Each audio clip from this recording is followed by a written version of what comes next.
I hate plan B. Everything I ever did, the thing that I heard out of people's mouth was, that's impossible. That can't be done. Or no. We have so many doubters, the no-sayers. We have so many of those people that say no and you can't do it, that's impossible. But when you start doubting yourself, that's very dangerous. Because now what you're basically saying is that if my plan doesn't work, I have a fallback plan, I have a plan B. You're taking away now that thought and that energy from plan A. So whenever someone said to me, it can't be done, I heard it can be done. When they said no, I heard yes. And when they said it's impossible, I heard it is possible. Because I am a strong believer. I'm telling you, I've never ever had a plan B. I made a full commitment that I'm gonna go and be a bodybuilding champion. I made a full commitment that I'm gonna be in America. I made a full commitment that I'm gonna get in the show business and I'm going to be a leading man. No matter what it takes, I will do the work. And it's very important to understand that we function better if there is no safety net. Because plan B becomes a safety net. It says that if I fail, then I fall and I get picked up and I have something else there that will protect me.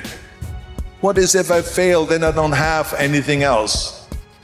Well, let me tell you something, don't be afraid of failing because there's nothing wrong with failing.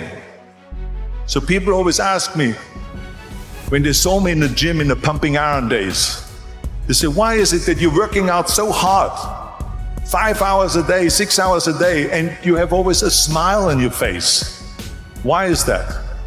And I told people all the time, I said, because to me, I'm shooting for a goal.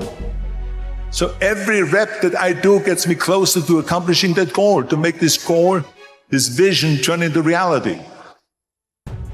Michael Jordan said in one of his interviews, when they said, you are unbelievable, you're the greatest basketball player of all times. And he says, well, you're just mentioning the successes. But he says, for me to become the greatest basketball player, I missed 9,000 shots when I was playing basketball at the NBA games. Does it make him a failure? No. He's one of the greatest basketball players of all times, but he failed 9,000 times. Do you get it? We all fail. It's okay. What is not okay is that when you fail, you stay down. It's all about the hard work that you put in. 74% hate their job in America. The majority of people don't like what they're doing because they're really not doing it because they didn't have a goal and they followed this goal. They just aimlessly drift around and then all of a sudden there's a job opening, so they get that job because you have to work. But then when you work, it's a chore. It's work.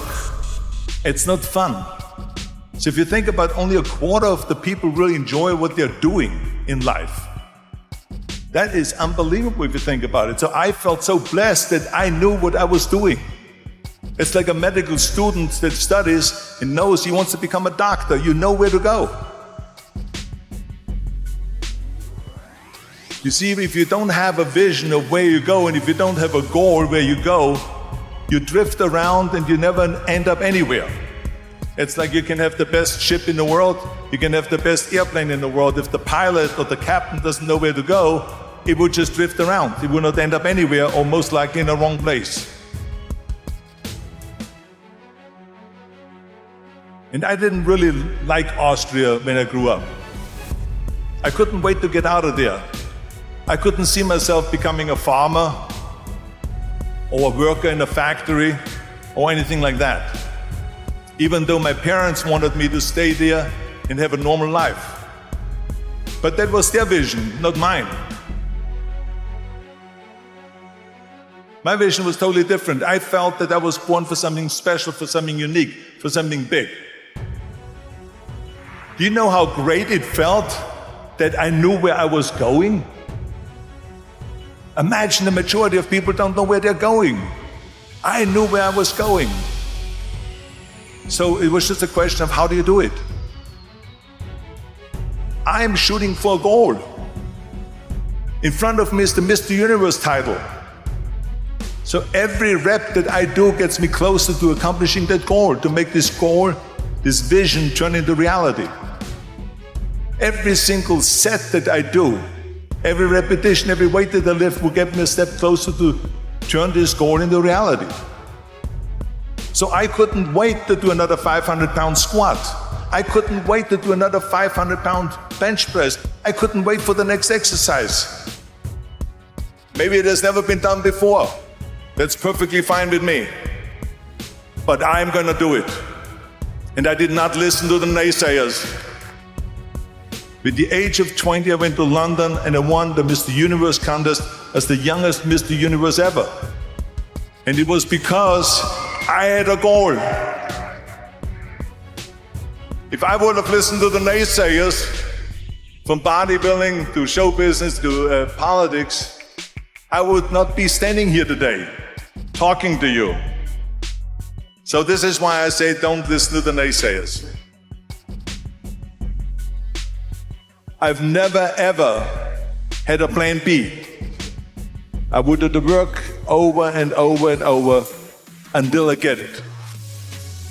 It is very dangerous to have a plan B because you're cutting yourself off from the chance of really succeeding. And the reason, one of the main reasons why people want to have a plan B is because they are worried about failing. We all fail. Winners will fail and get up, fail and get up, fail and get up. You always get up. That is a winner. That is a winner. We all have losses. This is okay. And this is why I say don't be worried about losing, because when you're afraid of losing, then you get frozen. In order to perform well in anything, if it's in boxing or if it is on your job or with your thinking, is only happening when you relax.